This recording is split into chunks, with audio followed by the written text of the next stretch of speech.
All right, so, I'm taking this out of the Tom Purvis's continuum training from function to performance. And, you know, I don't think, I mean, he says it better than I do, but all the credit for this goes to him, and you can catch him on that personaltraining.com. He's got a lot of videos on health versus sports training, and just, I mean, you just go there if you want to learn about, you know, how to lift weights and do it in a way that's respectful to the body and considers all the parameters. Anyway, but he has this thing called chutes and ladders, and like a lot of what she was describing, you know, man, that smells pretty good. That's good. But no, I'm good. But what she was describing is this deal out here that's called just do it, right? You know, and so you just get in there and you go fight or flight, you go just do it, and you don't worry about your form, you just try to get it, right? But what you can do along the way is build up. We can even break. The way we go about it is we can break down every individual muscle that person is going to be using for that given just do it activity, right? And then build that up, and then reintegrate that back into some specific things, some traditional resistance training, and some strategically progressed integration stuff, then some skill stuff, maybe some cleans, and then put that into the actual activity that person's going to be doing, right? Yes. I mean, and then it's like what we want to do there is just strengthen them to the point so that they can stay in just do it mode, but maintain their form for a longer period of time without thinking about it in that just do it mode. Exactly. And I think he's come up with a way of putting all that together. Or, you know, we could call it a just being mode. Tell me more. Well, you know, for just doing something, it implies I'm just doing something. I'm not necessarily getting, but just being mode is right. Being in that, you're being with that exercise, right. Paying attention, being mindful. You're wanting to enhance the skill. You want to pay attention to all parts of your body. How are you integrating the system to make that work? Right. Because I think just that just do it mindset sometimes is about just getting it done at all costs. Right. But see, I guess what I'm saying is that if you're that fireman or that's true. That's right. Law enforcement person, you're not thinking about you don't that. need. You can't be thinking about. Wondering how my heart feels or whatever. So everything's situational and circumstantial, not just in life. So, but I can see just being on the other side where he talks about, what does he call that? Internal performance.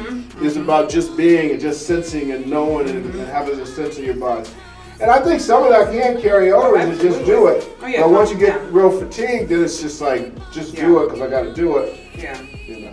And that's a different world. It is a different world, and I think it's the best of both worlds. We can meld the two. Right. You know, I really do. Right. I definitely think, you know, like you look at Tom's work, really, it gives us that option because we're not always going to be running and throwing a javelin. Right. But we may be doing something else that, you know, requires a different kind of skill, but not throwing a javelin. So I think it's about recognizing the exercise performance of what you're trying to do. Yeah. You know? And the who, like, and the who, always the who. That's the most important thing. And so most of the times the people that you see, they come in from, let's say, one of those kind of environments, multi-joint, circuit, et cetera, et cetera. Yes. When you see that person and they come into your facility, you know, are they that who? You know, are they that who that's trying to get ready for that all-out kind of thing, or are they just a person that thinks that that's the only way they can work out? I think it's important to know that. Right. It's a great question. It's a great observation. Excuse me, but I think, you know, sometimes they just don't even know what the options are. Right. And that's where I think fitness has failed us. Right. Or really health. Right. Is that we're either zero to hero. We're either working out for pro athlete or working out to sit on the couch. Right. Right. And where's that middle? Where how do we really get people to, it's about movement and lifestyle. Right. How do we get that person to recognize they don't necessarily have to go to a gym to be in good shape? Right.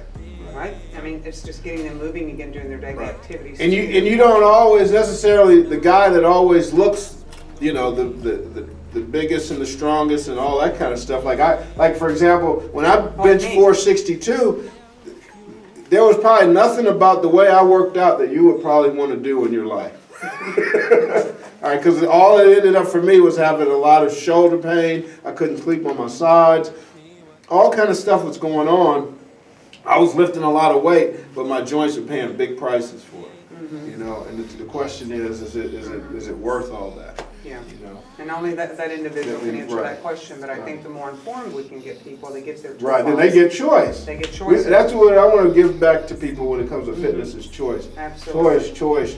That's right. Hammering choice. Yep, yep. You know? Because that gives them, Right. some control of their life. And Right. the other thing about my business, I don't know about yours, John, is when they are more connected who they are and hearing what their choices are, Right. it also, when they walk out my door, Right. you know, that's where the rubber Right. meets the road, is when they feel better about who they are, not just how they feel, but who Right. they are, Are. then they're better Then that parents, goes better out there. people, better Right. pet owners. And so Right. it's not only how are we affecting our clients here, Right. but how are we affecting them in general as a person. Right.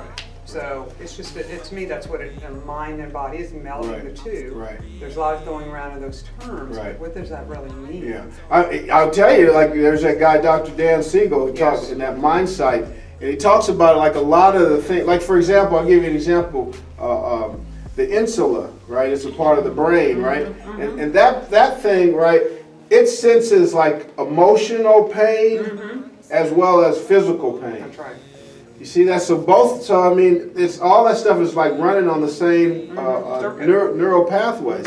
And so the deal is that right? You train the body, you train the brain, you train the brain, you train the body. You know, all that. That's mind body to me. Exactly. You know, instead of it being this nebulous thing of mind body. Yeah. Yoga. And also knowing about. I think yoga's bad. No. Well, I think, you know, I don't, I mean, what did you say, yoga is what? I don't know that I heard you correctly. I just said yoga. Oh, okay, yeah, and there's a place for all of that as Yeah, well, right, yet.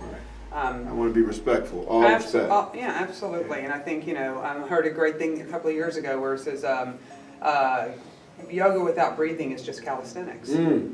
You know, and Right. and so again, there's another thing about, okay, what does yoga really mean? Right. And you know, does that mean if you're stretching and breathing, you're not doing yoga? Right.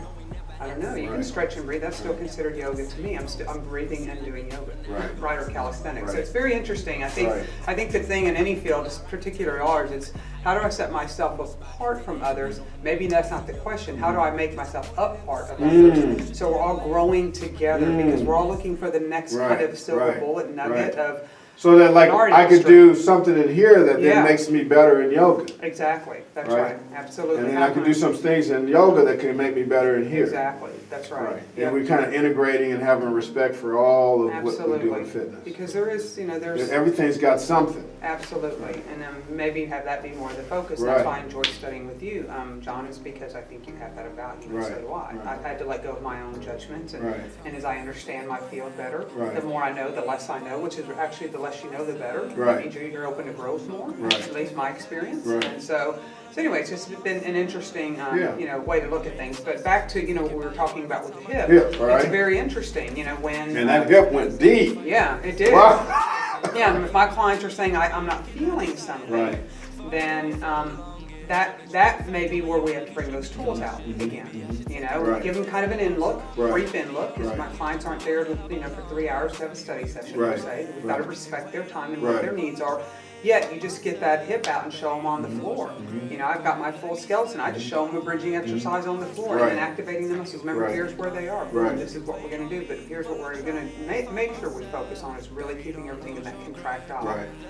area where we're not Everything losing. Yeah, when that engaged, origin insertion isn't Right. doing the work with the Right. belly of that muscle stays Right. completely engaged. So Shortening and kind of in a wrap up of what we Right. were discussing Yeah. about that. But there's a lot to decide about an exercise is Right. what I'm hearing Yeah. from that example. Right. And I'm still a work in progress as a trainer learning that. Right. So ongoing. Absolutely.